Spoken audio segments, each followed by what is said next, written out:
Sejam bem-vindos aos alunos do oitavo ano. Vamos retomar agora os nossos estudos, exatamente onde nós havíamos parado, no início do segundo bimestre, no capítulo 3, falando sobre aspectos demográficos. Em primeiro lugar, nós devemos pensar nesse conceito de demografia. O que significa o conceito de demografia? Bom, quando a gente fala de demografia, nós estamos falando de população. E é sobre esse tema que nós iremos abordar, que nós iremos tratar, justamente população. Capítulo 3, na página 38.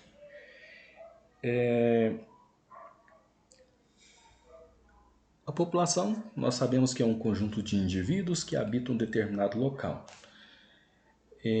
Essa população mundial, ela começa realmente a crescer exatamente no século XX, quando nós passamos a Primeira Guerra Mundial, em 1920, que dentro de pouco prazo o mundo passou de 1 bilhão de habitantes para 2 bilhões de habitantes no final de 1920. E hoje, pouco tempo depois também, já no século XXI, nós já passamos de 7 bilhões de pessoas. Imagina se o mundo continuasse aumentando a população mundial da mesma forma que nós estamos agora. Mas a projeção para 2044 é que haja 9 milhões de pessoas em todo o mundo. A população tem aumentado dessa forma, será o porquê? Bom, tem alguns fatores que a gente pode comentar, como é o caso do avanço da medicina, as vacinas, a melhoria na qualidade de vida. Tudo isso tem feito com que as pessoas vivam mais. E com isso a população tende a ir aumentando e se aglomerando. E por isso que nós vamos falar exatamente da distribuição da população. Mas antes de falar sobre isso, nós temos alguns conceitos que é interessante a gente recordar. Eu falo recordar porque era matéria do sétimo ano. Por exemplo, falando de urbanização, que seria a concentração de pessoas na cidade.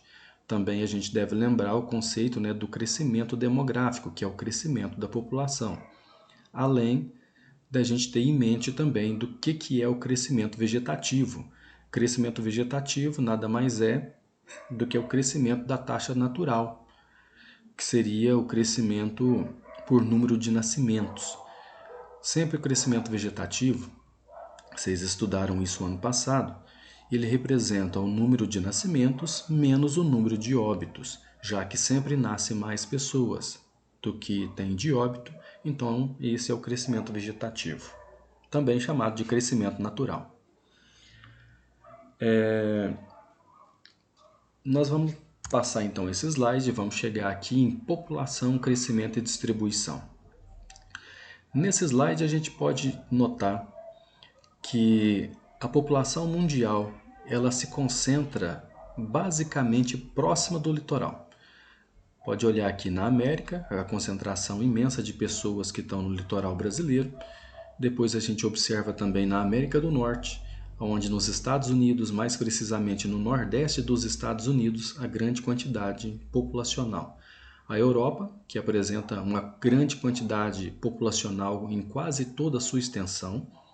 E, é claro, não teria como deixar de citar a imensa concentração populacional na Ásia, especialmente na China e na Índia, que são considerados os dois formigueiros humanos. Aqui a gente pode elencar então os principais países mais populosos do mundo. Em primeiro lugar a China, depois a Índia, em terceiro lugar vem os Estados Unidos aqui na América, depois nós temos a Indonésia na Ásia e depois o Brasil. Esses são os 5 principais países em população. E essa concentração populacional, ela está mais, será que na zona urbana ou mais na zona rural? Também foi algo que a gente comentou em sala, que hoje em dia, especialmente países que têm algum tipo de desenvolvimento, a concentração populacional fixou-se nas cidades, nas zonas urbanas. No caso do Brasil, por exemplo, no caso do Brasil, o estado de Goiás, o nosso estado, ele apresenta uma taxa de urbanização de mais de 80%, o que significa de cada 10 habitantes, 8 moram na cidade. E aí alguns alunos às vezes se espantam com isso, porque pensa assim, mas Goiás tem tanta propriedade rural, como que a gente pode ser um dos estados mais urbanizados do país? Vamos lembrar então, a nossa população urbana, ela é muito maior que a rural, exatamente porque no meio rural não está havendo mais a necessidade das pessoas morarem lá. Embora nós tenhamos um forte traço do meio rural na nossa economia, as pessoas não têm necessidade de morar no meio rural. Elas moram na cidade e acabam trabalhando na zona rural, como é o caso das usinas, por exemplo, que as pessoas moram na cidade e vão para o meio rural apenas para o trabalho. E aí a gente nota, por exemplo, no Brasil, essa concentração urbana na cidade, né, no estado de São Paulo, Rio de Janeiro e Minas Gerais. Depois a gente nota novamente ali o Nordeste dos Estados Unidos, a Europa, a Índia e a China. E é claro que aparecem outros lugares, mas aqui a gente elenca sempre os de maior expressão. Por último, nós vamos falar hoje sobre a pirâmide etária. E aqui eu preciso explicar o porquê da gente estudar sobre pirâmide etária. A pirâmide etária, ela traz uma série de informações sobre determinado país. Só da gente olhar para a pirâmide etária de um país é possível a gente conhecer muito sobre ele. A primeira pirâmide que está aí no vídeo de vocês mostra a Etiópia, que é um país extremamente pobre do continente africano. Mas se eu tirasse o nome Etiópia daqui e você com um pouquinho de conhecimento de geografia poderia saber elencar várias informações a respeito dessa pirâmide etária. Por quê? Porque a pirâmide etária ela é um conjunto de dois gráficos. Um onde mostra um gráfico masculino, a outra pirâmide, ou outro gráfico, mostra a condição feminina. E aí ele é por idades, por isso o nome etário, pirâmide etária. A gente pode notar, por exemplo, que na Etiópia, o maior número da população, o maior percentual da população se encontra entre 0 e 4 anos de idade. Isso é um traço de países pobres, é um traço de país subdesenvolvido, porque a gente nota do nosso lado ali a pirâmide do Japão. E a pirâmide do Japão, ela mostra um número reduzido de crianças, um número reduzido de jovens, enquanto que os adultos é que predominam e até idosos predominam, que acaba também sendo um problema para o Japão por causa do sistema de aposentadorias, mas é um traço de um país rico ter uma população menor de crianças e uma população maior de adultos e idosos. A gente acabou já explicando o porquê que a Etiópia tem o topo da pirâmide tão fino, tão estreito. É porque qualquer país que seja subdesenvolvido, que não tenha pelo menos assim o básico para que essa população viva com bem-estar, o IDH muito baixo, né, o Índice de Desenvolvimento Humano muito baixo. Por quê? Porque as três ferramentas que medem o Índice de Desenvolvimento Humano, elas são a saúde, a educação e a renda. E um país pobre, nós sabemos que eles deixam a desejar nesses três quesitos. Então, por esse fato, só da gente olhar para essa pirâmide, a gente já sabe que se trata de um país subdesenvolvido.